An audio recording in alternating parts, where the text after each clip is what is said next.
talking about recipes, okay? You guys are going to be helping me make some bread today. Is that okay? Okay. No, I'm sorry you don't. We can't feed you the bread because the health department won't allow us to, because it's cooked in the kitchen like this out in the open. But you're going to help me make it. You're going to see the process of it. Now, has anybody made bread before? Okay, so you guys have kind of an idea of what's going on, right? Well, before we go in, I want you to imagine. Are you guys good with your imagination? Okay, I want you to imagine that there's nothing around us. That this is a great big farm, which it was, went all the way back to where Lincoln School is today, okay? And all the way past Annie's Custard, and past Dairy Queen, and past the big water tower over here. So it was a great big farm.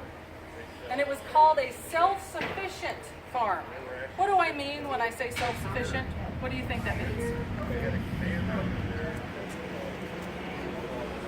Well, it was owned by one person, but that's not exactly what I'm looking for.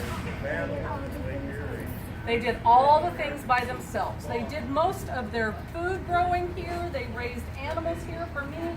So everything they did and they needed, most of it came from right here on the farm, except for a few things. And we're going to be talking about that when we go inside. And so some of the stuff we're going to be using to make our bread, they would not have been able to get right here on the farm. So are you ready to go in? All right.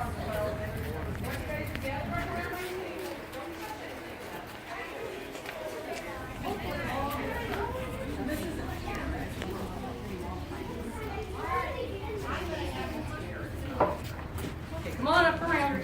Everybody around? Okay. Now, some of you've made bread before. We're going to be doing a little bit of math in here. You guys like math? No. Well, you know what? I didn't like math either, but I found that I have to use it every single day. And so I'm always using math. But in here, we're going to be making what I call bare bones bread. What do you think I mean by bare bones bread? It has no bones. No, it doesn't have any bones in it. Bare bones bread does not have any bones in it. So what would I mean by bare bones bread? If we're bare bones, what is it? Have you ever heard that saying before? You're skinny, you're bare bones, that would be another. It means there's not a lot to it. I don't have a lot of ingredients that go into my bare bones bread. Now this particular bread comes from Kaskaskia. Do you guys know where Kaskaskia is? Kaskaskia is south of here about maybe an hour and a half. It's in Illinois. It was the first area that Ben and Lucy, who built this house, lived in when they came to Illinois. And it was a French settlement. For years and years and years, it had been settled by the French. So this is a recipe that comes from 1750. Now, how old is my house? When was it built? 1820s. So this bread recipe is older than my house. But it only has 4 ingredients. That's it. So that's why I call it bare bones bread, because it didn't have to have a lot. If you've made bread before, you're going to know that sometimes bread takes a lot of ingredients. It takes a lot of time and a lot of effort, but this is fairly simple. There's not much to this bread. So in order to make bread, what would be the first thing I would need? Yes, ma'am. Flour. Where does flour come from? Wheat. Wheat. Flour plants is wheat. Yes, wheat. So if we're going to pretend that we have a big wheat field outside, if I go out and I take my big bowl and I cut off a bunch of wheat and I put it in my bowl, can I make flour? Can I make bread then? Why? Because it's not wheat. So what do I have to do to it? I have to grind it up. I would have to take it to a mill and they would grind it.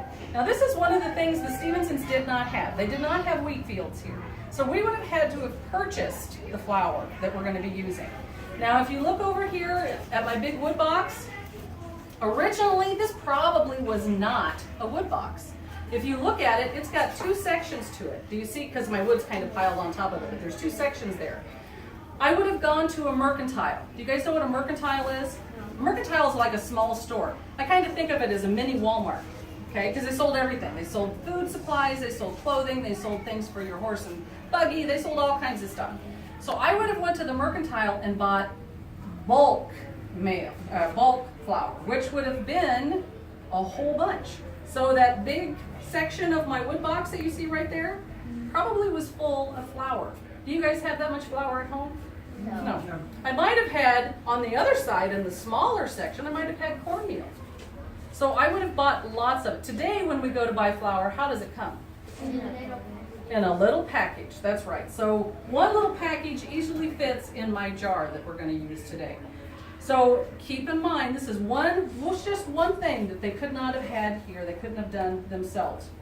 So my first ingredient we figured out is flour. So, let me see which one it is I'm using here. Okay.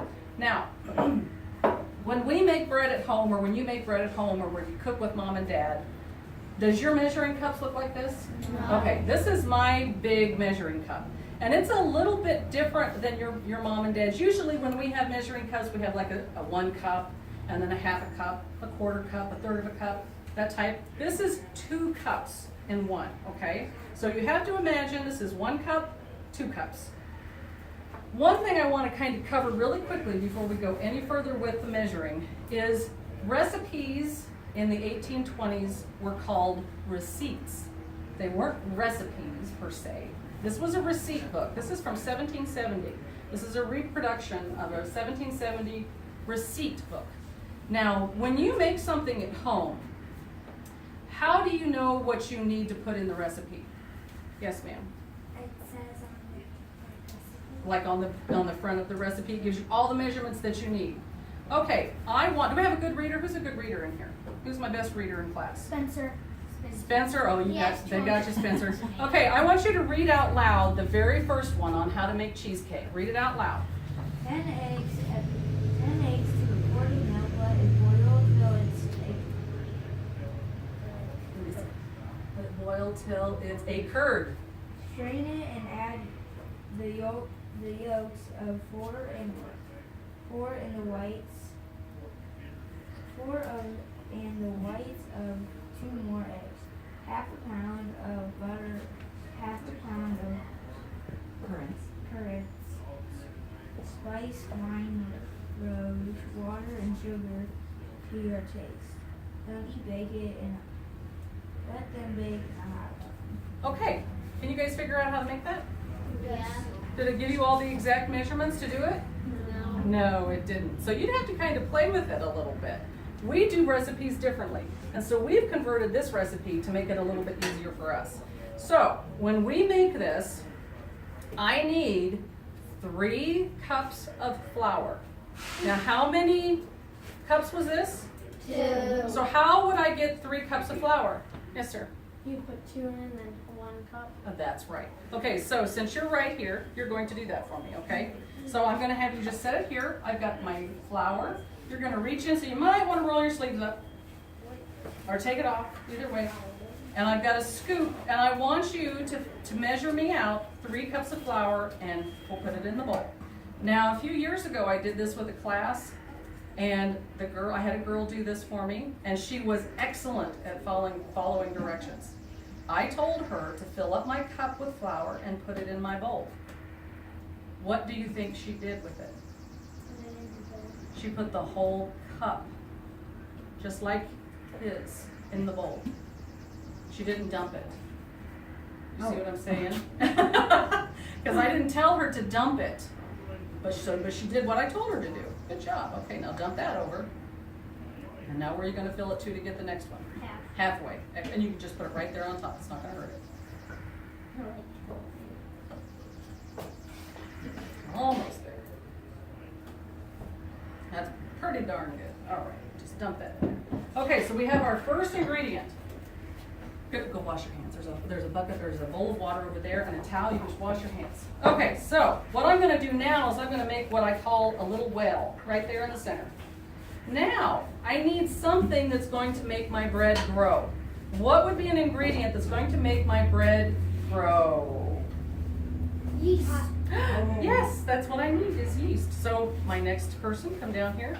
Now what I have here, this is modern yeast. This is an active dry yeast. In 1820, we would have been using a live yeast. And that's something that we could have made from potatoes. There's a way that you can kind of make the potatoes ferment and you can get it, but it takes a while to do it. So this is the easiest way for us to do this activity today. So that's why we're going to use this. I need you to take 2 spoonfuls and put it right in the center of that well for me. Good job. Yep, you're good. Right in the center. Get me another spoonful. So we have how many ingredients so far? 2. Okay. Now, yeast loves things that are sweet, and it has to have something to eat in order to grow, just like you. You guys like a lot of sweet things, don't you? Yeah. Do you eat sweet things to grow? Yeah. Trick question. Okay. Well, yeast loves sweet. So what would be something sweet that I could put in sugar? Okay, now sugar is not what the original recipe called for, but we're going to talk about sugar. Do you guys see sugar on the table? No. This, oh no, that's salt. We don't want to put that in. This is the type of salt that they had, and it was kind of coarse. Okay, this is a brown sugar. Now this is how sugar came, one of the ways sugar came in 1820. It came in a cone. Now this one I've used almost all of it, but the cones came like this. And it was easy to transport because if you have cones that are shaped like this, you can kind of stack them next to each other and then put some in the middle, and you would purchase your sugar like this. And sugar could be very expensive. But there's one problem with this sugar. It is hard as a rock. So in order for me to use this, and imagine that big old cone, I have to take sugar nips. And these are like scissors for sugar. And I would nip off a piece, and then it would have to be ground. Because I can't stick that in there, because it's not really going to be very easy to work with. So my next gentleman here, would you mind grinding some sugar for me? And he's going to grind that with my grinder. But, as I said, this was not the original ingredient. And since it could be expensive, a lot of times farms would use what they had on hand. So what would be something that I could get from my farm that I could use for sweetening if I didn't have sugar for my bare bones bread? Like milk. No, milk wouldn't make it sweet. Honey. Because honey comes from Bees. and so if I had an old dead tree that had a beehive in it, could I get honey? Yep, you really got to work it. Use some muscles. You hold it for him and you work it. It's gonna, see how hard that is to get that to grind down? Okay, so honey is the original ingredient that the recipe calls for. But there was another ingredient that could be used as a sweetener. Vanilla? No, not vanilla. Vanilla would give it flavoring, not wine. What is it with you guys and wine? Everybody, the last group wanted wine too. So this is an ingredient that, or a sweetener that a lot of Southerners use. If you go to the South, pass that around. Take a sniff and pass it around. See if you can guess what it is. In the South, if you go there, you're going to find this in lots and lots and lots of things. So let's all take a sniff and then you can tell me, but not yet. So keep a secret. You might know. Now this is a sweetener that I don't like. I don't care for it. But now my husband, he loves it. And one of the gentlemen that was in the last group, he loves it. But I don't care for the flavor of it. Nor do I like the smell of it. I like this. You guys got a guess? What do you think it is? It wasn't what you thought it was it? Cornstarch. Molasses. It is molasses. You want to see, some people really like it, some people really don't. So, who's my next person in line? Me. Okay, you come around. So we've established that honey is our ingredient. So I want you, yeah, that's not hair, it's rope. Because it looks like hair. But I want you to reach in with this spoon and get me a couple big spoonfuls. Let's take that big piece of rope off of there. Yeah, that's all right. It cleans up. It's wood. It'll clean up. And get me 2 big spoonfuls and put it right on top of my yeast.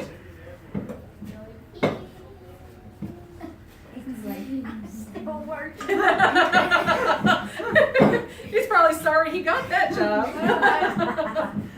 Okay, so how many ingredients do we have now? 3. Okay, I need one final ingredient in order to make bread. What is it? No, that's sugar. That's what he's going to ultimately end up with. If he ever gets that big lump. No. What do I need to make dough? To make dough. This isn't dough yet. What do I need to add to it? Water. Okay, now we're going to, or I can put milk in. Yeah. Okay, where's my other cup? Right here. Okay. Now, how many cups of flour did we use? 2. 3. Thank you. We used 3. And how many cups are in this cup? 2. 2. So I have to have half of the water, half of the measurement of the flour for water. 1.5. So we're gonna get 1.5. I'm gonna get the water.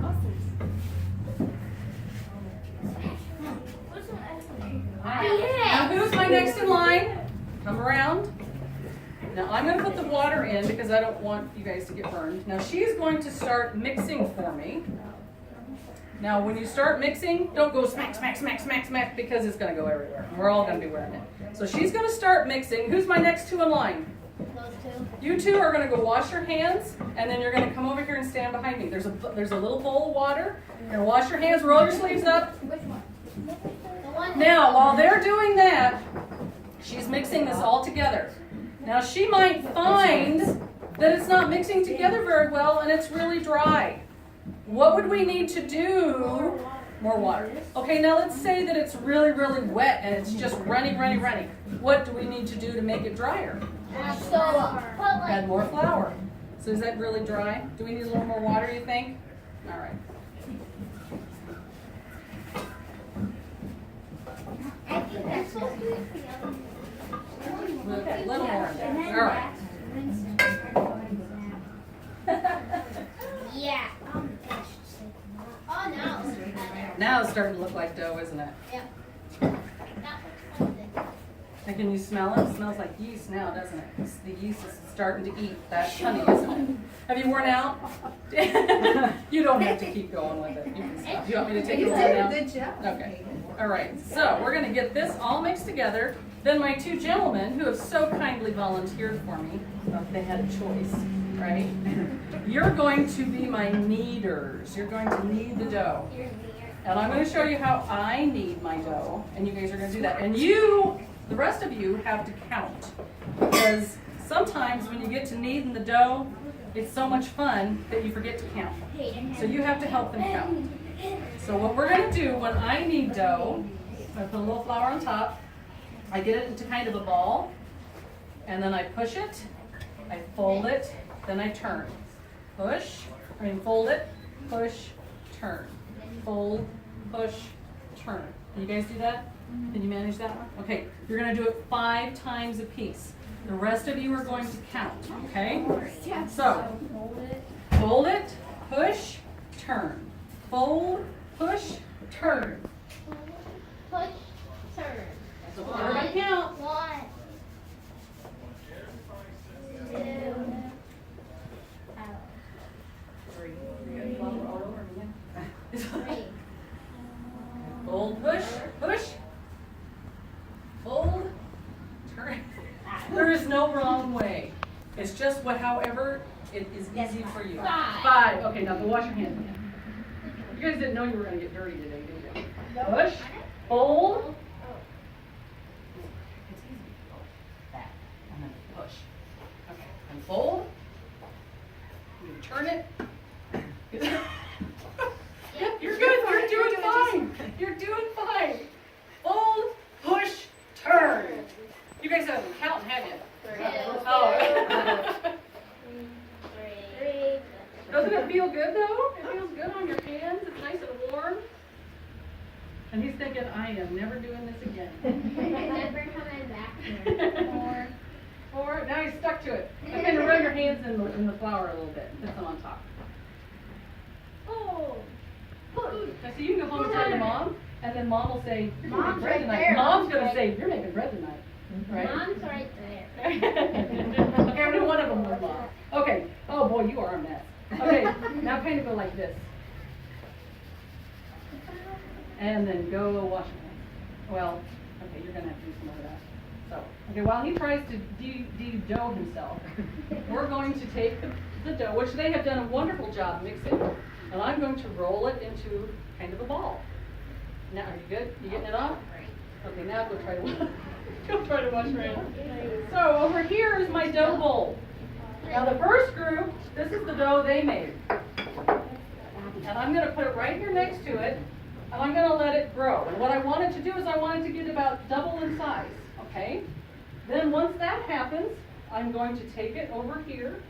I'm going to put it in a pan, And I don't know where my hook is. I would have a pan that I'm going to cook it in. Now this is called a bake kettle. And I would have coals underneath it and coals on top. And I would take my pan of dough and I'm going to put it down inside. Well, once it's done cooking, I have a loaf of bread. Now this is really old bread, so if we touch it, it's like a little poof. So it's just for show. But if you pretended this was raw dough, I could put this whole thing down. I've got a pan in the bottom so that it'll keep the bottom of this pan off the bottom of this pan. I put it down inside, and then when I put everything together, I end up with an oven. And it's probably going to take 20 or 30 minutes for that to cook. It's a little bit faster in an oven like this than it is a comb. Now, how many of you haven't done something yet? Okay, everybody that's done something, I want you at that end of the table. And those of you that have not, we're going to stay down here with me. Because we're going to try to light a fire. I'm going to show you how it's done. Now I'm going to tell you it did not work for the last group. Because the way we light our fires in 1820, if it was wet outside and it's been really, really raining, you guys don't have to be that far. You guys can come back down this way. I just want to know who hasn't done something yet. In 1820, you used flint and steel to start your fire. You didn't have matches. This would be equivalent to an 1820 match. This is a piece of fat wood. This is the inside of a pine tree, okay? If you look at it really closely, you can see all the oils just saturated throughout it, okay? So that would be my match. But I have to use a piece of flint and a piece of steel. Now a piece of steel I would have bought at the mercantile that I told you about earlier.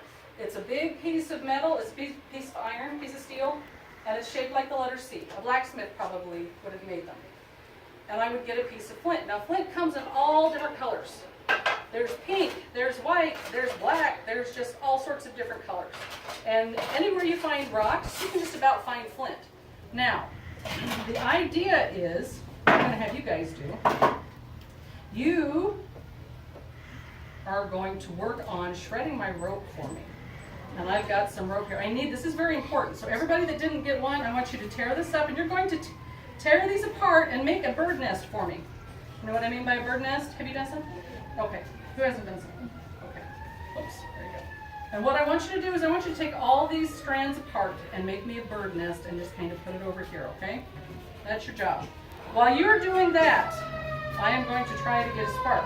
Now I have to have something other than just, that's like the second time. Oh, I know. Yes. So They know you're working with fire. they're coming to put out the fire. Yeah. So we have to use something called char cloth. Now this is char cloth. And all this is old pieces of cotton fabric that's no good for anything anymore. It's totally worn out. I don't have any other purpose for it. I would cut it up into little squares and I would put it inside of a tin box like this one. And do you see the hole that's in the top of that box? Yeah. On a day when I have a fire going like today, I would put that raw fabric in my box, and when I put this down into the fireplace, I'm going to have a flame that shoots out about that far. When it stops, it has cooked my cloth to the point of almost falling apart. It's kind of like charcoal now. But the idea is that it's going to catch my spark. Now, because of the weather, and as moist as it's been, this may not work. And like I said, you guys are going to see it. See, there's my spark. And I'm going to put this in the nest that you guys made for me.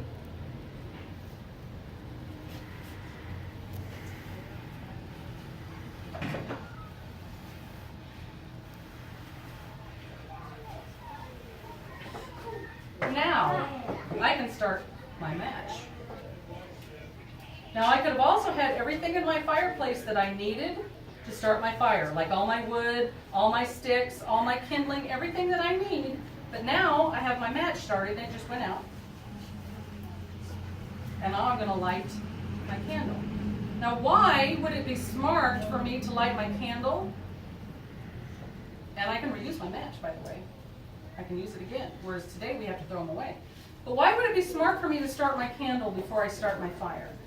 So you can light the fire with the candle. And if all my stuff goes out, if my little ball of flame that I had right there went out, I've still got a flame. I've still got it there because the earlier class that was in here, when I did this, I could not get a spark. It would not catch for nothing.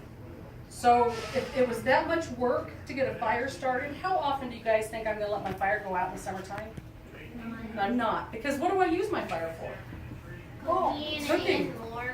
And, well, in the summertime I wouldn't need it so much for the warmth, but if it's bath time, I'm gonna heat the water for bath night in there. I'm gonna be making candles on the fire in there. I'm gonna be cooking the food in there. So I always had a fire going, even in the summertime. Now, I don't know what Time's time. up. Time's up? Just trying to signal you without. Okay, time is up. Everybody got a chance to do something, correct? Yes. Okay.